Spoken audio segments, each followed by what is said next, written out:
សួស្តីអ្នកទាំងអស់គ្នាជាទីរាប់អានតើអ្នកទាំងអស់គ្នានិងនិស្សិតបងប្អូនទាំងអស់ដែលធ្លាប់តែសេរ references មួយក៏ឯកសារយោងដែលមានចំណុចត្រេៗឬមួយក៏ដាក់លេខយ៉ាងនេះដែរឬទេឬមួយក៏អត់តាមលំដាប់លំដោយនៃតួអក្សរ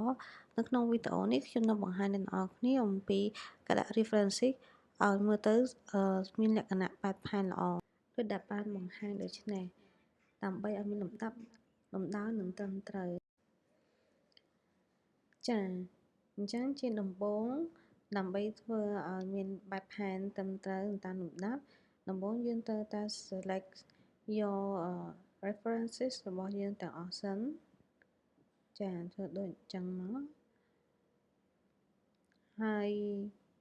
យើងចូលទៅកន្លែង short by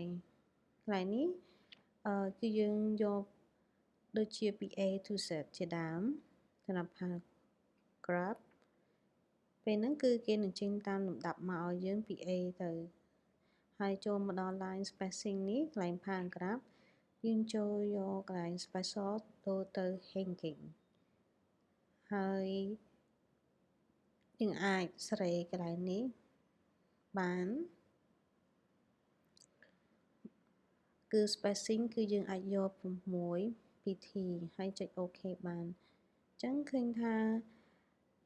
គឺ reference របស់យើងនេះគឺផ្ដើមមួយ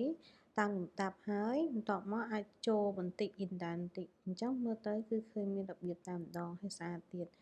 ដល់ពេលនេះខាងក្រោមនេះគឺខ្ញុំបង្ហាញអំពីដែលយើងអត់មានបានធ្វើនេះគឺជាឯកសារយោងដែលមាន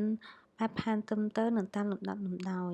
ចា៎នេះគឺជាការរំលឹកឡើងវិញដែលអ្នកនរគ្នាអាចងាយស្រួលមើលបាន